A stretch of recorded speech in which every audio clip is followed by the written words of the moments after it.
Hay una guerra que comenzó antes de que existiera el tiempo, antes de Adán, antes del Edén, antes del primer átomo de este universo.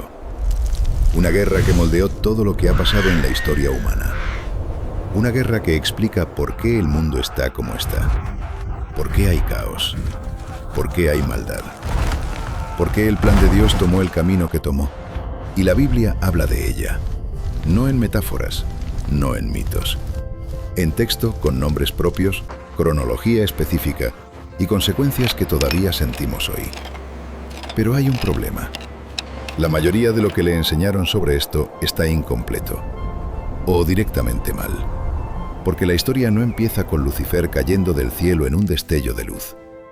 Empieza mucho antes, y es mucho más oscura, y mucho más relevante para lo que usted está viviendo hoy. Quédese, porque la pieza que más gente nunca ha visto está en la segunda mitad de este vídeo y va a cambiar completamente cómo entiende el Antiguo Testamento, el Nuevo Testamento y la razón por la que Jesús tuvo que venir. Cuando la gente habla de la caída de Satanás, van directamente a Isaías 14 o a Ezequiel 28. Y eso está bien. Esos textos son reales. Esos textos describen algo. Pero hay algo que nadie pregunta. ¿Cuándo pasó eso? La respuesta que la mayoría asume es antes de Génesis 1. Satanás cayó, fue expulsado y ya estaba en el jardín esperando a Eva. Pero la Biblia es más complicada que eso y más fascinante, porque hay no una, sino dos rebeliones angélicas registradas en las Escrituras, dos caídas, dos grupos de seres que cruzaron una línea que no debían cruzar. Y confundirlas produce una teología incompleta que deja sin respuesta las preguntas más profundas del libro de Job, de Génesis 6, de Judas, de Segunda de Pedro y del Apocalipsis. La primera rebelión es la de Satanás, el ser que Ezequiel 28 describe como el querubín ungido, perfecto en sus caminos desde el día de su creación hasta que se halló en él iniquidad. En tu corazón dijiste, subiré al cielo. En lo alto junto a las estrellas de Dios levantaré mi trono. Seré semejante al Altísimo. Isaías 14, versículos 13 y 14. Ese es el pecado de Satanás. No violencia, no asesinato, no corrupción de carne, orgullo. La decisión de querer ser igual a Dios, de usurpar la posición que no le correspondía.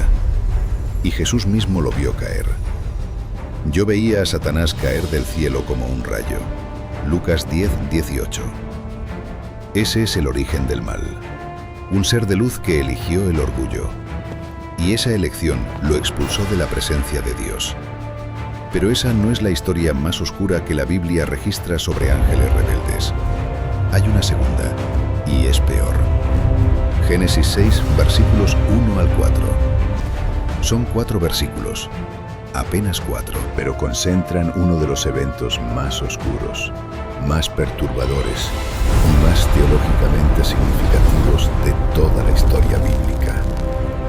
Aconteció que, cuando comenzaron los hombres a multiplicarse sobre la faz de la tierra, y les nacieron hijas, viendo los hijos de Dios que las hijas de los hombres eran hermosas, tomaron para sí mujeres, escogiendo entre todas.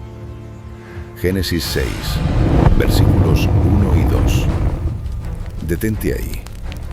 Los hijos de Dios. En hebreo, Bené a Elohim. Esa frase aparece otras veces en el Antiguo Testamento. En Job 1.6, en Job 2.1, en Job 38.7. Y en todos esos contextos, sin excepción, se refiere a seres angélicos.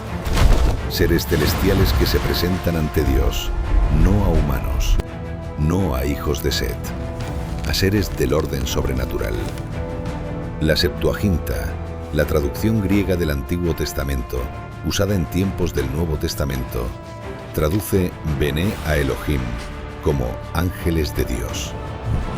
Los escritores judíos del Segundo Templo, el periodo histórico entre Malaquías y el nacimiento de Jesús, leyeron Génesis 6 de una sola manera: ángeles que bajaron y tomaron mujeres humanas. Y el resultado de esa unión fue algo que no debería existir sobre la tierra. Había gigantes en la tierra en aquellos días, y también después que se llegaron los hijos de Dios a las hijas de los hombres y les engendraron hijos. Estos fueron los valientes que desde la antigüedad fueron varones de renombre. Génesis 6:4. Los Nefilim, del hebreo Nafal, los caídos, o los que hacen caer, o los que fueron derribados. Seres que eran mitad humano, mitad sobrenatural, que no deberían existir, que violaban el orden de la creación en el nivel más fundamental. Y la Biblia dice algo más, algo que la mayoría no nota. Dice, y también después de esto, después del diluvio, los vamos a volver a ver. Esta es la pregunta que la mayoría no hace, y es la más importante. ¿Qué motivación tiene un ser celestial para descender al mundo físico y contaminar la línea genética humana? La respuesta está en Génesis 3:15. Pondré enemistad entre ti y la mujer, y entre tu simiente y la simiente suya. Esta te herirá en la cabeza, y tú le herirás en el calcañar. Ese es el primer versículo mesiánico de toda la Biblia. Dios le dice a la serpiente, a Satanás, que de la simiente de la mujer, de la descendencia humana, va a venir alguien que lo va a destruir. Satanás escuchó esa promesa y empezó a trabajar para asegurarse de que nunca se cumpliera. ¿Cuál es la manera más eficiente de destruir una línea de descendencia? Contaminarla, corromperla en el nivel genético, hacer que la simiente humana deje de ser completamente humana, que el descendiente prometido no pueda nacer porque no hay una línea genética humana pura por donde venir. Los ángeles que descendieron en Génesis 6, los que la tradición judía y el libro de Enoc llaman los vigilantes, no actuaron solos. Actuaron dentro de un plan.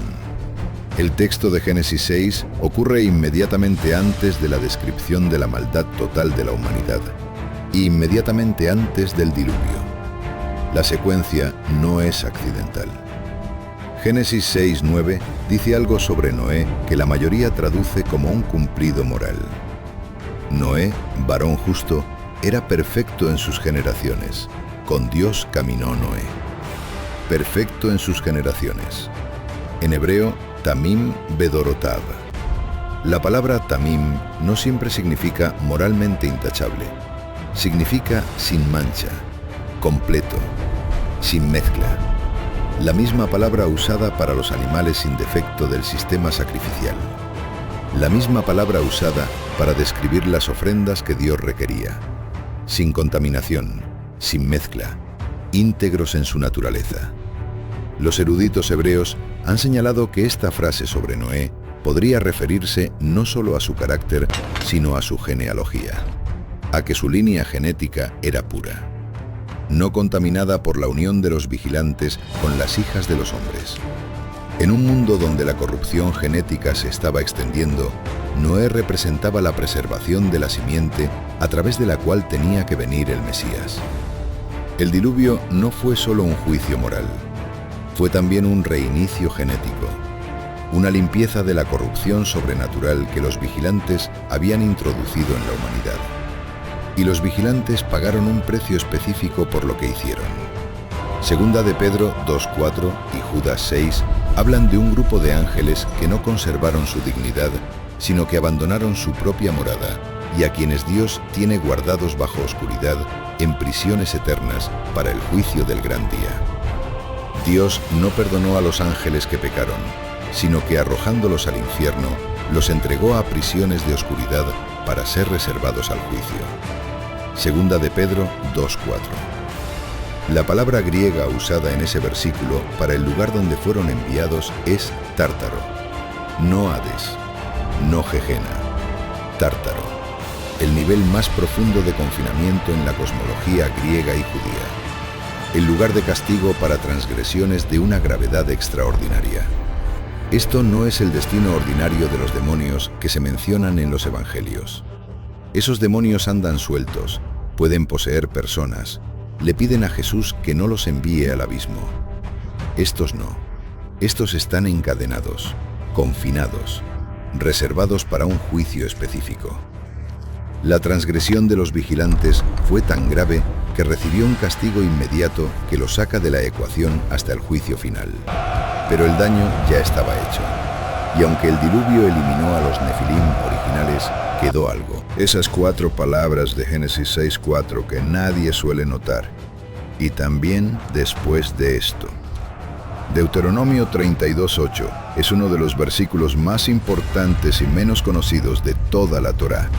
Cuando el Altísimo hizo heredar a las naciones, cuando hizo dividir a los hijos de los hombres, estableció los límites de los pueblos según el número de los hijos de Dios.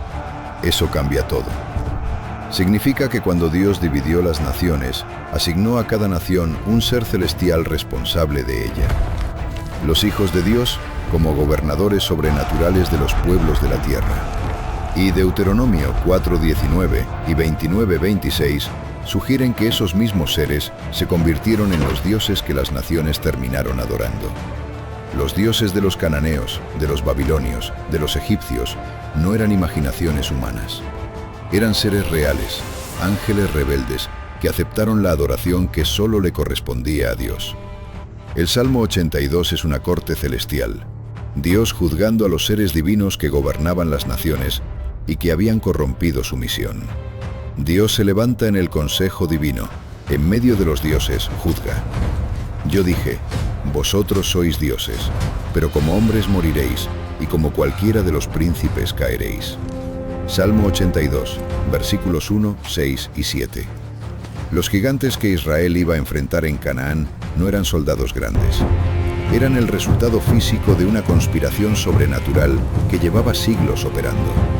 Una conspiración para bloquear la llegada del Mesías, contaminando la tierra, corrompiendo la genética y colocando obstáculos sobrenaturales en el camino del plan redentor de Dios. Deuteronomio 2 es el mapa de lo que Israel iba a enfrentar. 5 grupos distintos de seres de estatura extraordinaria, distribuidos estratégicamente por toda la geografía de Canaán. Los Refaim, los Emim, que en hebreo significa los terribles, los que causan terror. Los Zamsumim, los Abim y los Anakim, los de cuello largo, cuyo patriarca Arba fundó la ciudad de Hebrón.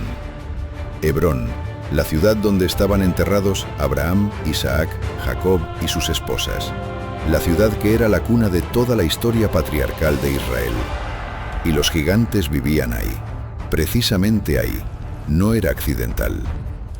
Génesis 14:5 demuestra que estos grupos ya existían en tiempos de Abraham, siglos antes de la conquista. Ya tenían territorios definidos, ya eran tan poderosos que justificaban campañas militares. El rey Kedorlaomer los atacó junto con otros grupos en una de las primeras guerras registradas en la historia bíblica. Y todos estaban concentrados en la tierra que Dios le había prometido a Abraham. El caso más documentado es el de Og, rey de Basán. Deuteronomio 3:11 registra un detalle arqueológico extraordinario, porque únicamente Og, rey de Basán, había quedado del resto de los gigantes. Su cama, una cama de hierro, ¿no está en Rabá de los hijos de Amón? La longitud de ella es de 9 codos y su anchura de 4 codos, según el codo de un hombre.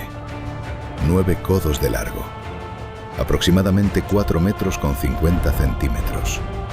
Una cama normal tiene 2 metros. La de Og era más del doble. Y el texto bíblico no lo menciona como leyenda, lo menciona como un artefacto verificable. Todavía estaba ahí en Rabá cuando Deuteronomio fue escrito. Como diciendo, ¿no me crees? Ve y mídela tú mismo. Israel derrotó a Og. Dios le dijo a Moisés en Deuteronomio 3:2, no tengas temor de él, porque yo lo he entregado en tu mano. Primero la promesa, luego la batalla, luego la victoria. El patrón va a repetirse muchas veces más. Cuando la gente lee Deuteronomio 7, la instrucción de destruir completamente a las naciones de Canaán, tienen una de dos reacciones.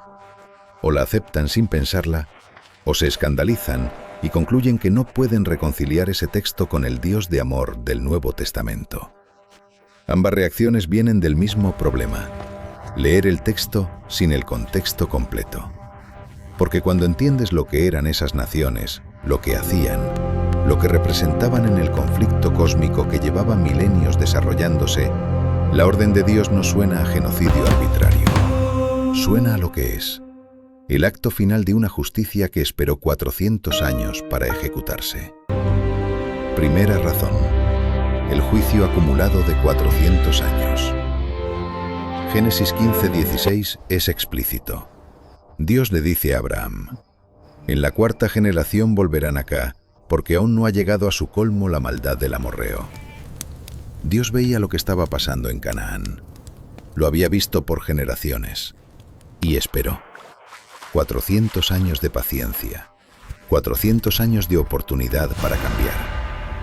Levítico 18 documenta lo que se practicaba en Canaán: sacrificio de niños al fuego, relaciones entre padres e hijos, entre hermanos, con animales, invocación de muertos, adivinación. Y la arqueología lo confirma. Excavaciones en Meguido, Hazor y sitios cananeos han encontrado evidencia de sacrificios infantiles sistemáticos. En 2014, en Meguido, arqueólogos encontraron tumbas de bebés bajo los pisos de edificios, práctica documentada de consagración ritual. El juicio llegó tarde, no temprano. Segunda razón: la contaminación espiritual y el herem. El concepto hebreo traducido como destruir completamente es herem. No significa simplemente matar. Significa consagrar a Dios, separar del ámbito profano, dedicar completamente al juicio sagrado. Es la misma raíz de la que viene anatema en el Nuevo Testamento. Y la lógica de Dios es explicada en Deuteronomio 7:4. Si Israel convivía con esas naciones, las terminaba adoptando sus prácticas.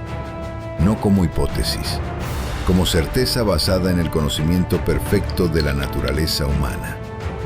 Y esa predicción se cumplió exactamente cada vez que Israel no ejecutó el herem completo.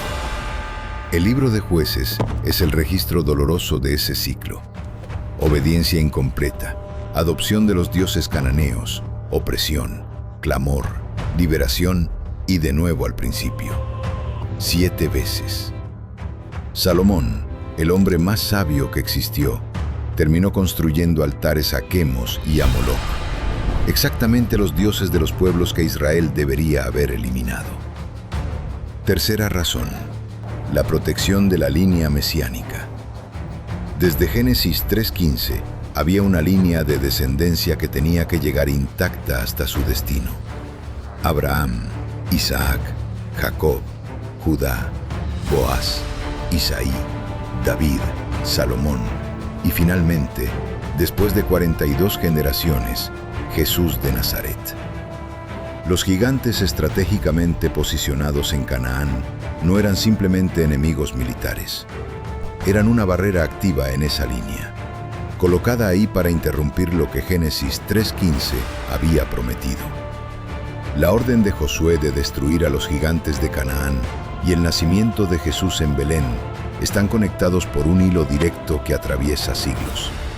Si uno no sucede, el otro tampoco. Lo que estaba en juego en la conquista de Canaán no era territorio. Era la posibilidad de que usted y yo pudiéramos ser salvados 2000 años después. Cuarta razón: la naturaleza específica de los Nefilim. Si los Anakim y los Refaim eran descendientes de los vigilantes caídos, si en ellos corría esa corrupción sobrenatural que el diluvio había intentado eliminar, entonces su existencia no era simplemente peligrosa.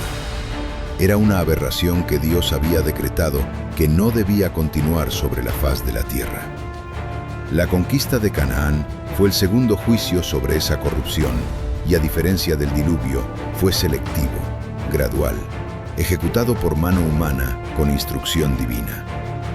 Hay un momento en Josué 14 que es uno de los más extraordinarios de toda la Biblia, y la mayoría lo lee de pasada sin detenerse a entender lo que está pasando. Caleb, el espía que junto con Josué 45 años antes había dicho: podemos subir y tomar la tierra, cuando todos los demás temblaban, se acerca a Josué con una petición. Todavía estoy tan fuerte como el día que Moisés me envió. ¿Cuál era mi fuerza entonces? Tal es ahora mi fuerza para la guerra. Dame pues ahora este monte del cual habló Jehová aquel día. Porque tú oíste en aquel día que los anaseos están allí, y que hay ciudades grandes y fortificadas. Quizá Jehová estará conmigo, y los echaré, como Jehová ha dicho. Josué 14, versículos 11 y 12. Caleb tiene 85 años. Ha pasado 45 años esperando la promesa. Ha visto morir en el desierto a toda su generación. Y lo que pide no es la parte más fácil. No pide un valle fértil, no pide tierra plana. Pide la montaña donde viven los Anakim, los gigantes más temibles de toda Canaán. Dame ese monte donde están los gigantes. Y fíjese cómo termina la petición. Quizá Jehová estará conmigo. No arrogancia, humildad. No confianza en sus brazos de 85 años. Confianza en el Dios que le hizo una promesa 4 décadas atrás y que 40 años de desierto no habían podido borrar de su corazón. Josué 15:14 registra el resultado sin drama ni adorno. Y Caleb echó de allí a los 3 hijos de Anac, a Sesai, a Ahimán y a Talmai, hijos de Anac.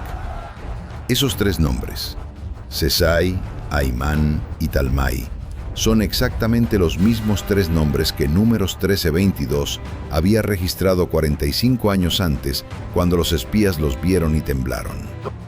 45 años después, un hombre de 85, los mismos gigantes. Resultado diferente. La diferencia no era la edad de Caleb, era el Dios con Caleb. Josué 11, versículos 21 y 22. En aquel tiempo vino Josué y destruyó a los anaseos de los montes, de Hebrón, de Debir, de Anab, de todos los montes de Judá y de todos los montes de Israel. Josué los destruyó a ellos y a sus ciudades. Ninguno de los anaseos quedó en la tierra de los hijos de Israel. Ninguno. Dentro del territorio asignado, la limpieza fue total, pero el texto continúa con una frase que pocos notan. Solamente quedaron en Gaza, en Gat y en Asdod. 3 ciudades fuera del territorio directamente conquistado. 3 ciudades en territorio filisteo. 3 ciudades que Josué no tomó. Ahí está la grieta. De Gat vendría un descendiente de esos Anakim sobrevivientes, y ese descendiente, siglos después, se llamaría Goliat. Cuando David sale a enfrentar a Goliat en el valle de Ela, no está enfrentando a un soldado grande con buena armadura. Está enfrentando al heredero de una línea que llevaba siglos intentando bloquear el plan de Dios. Primera de Samuel 17:4 lo identifica: Goliat de Gat.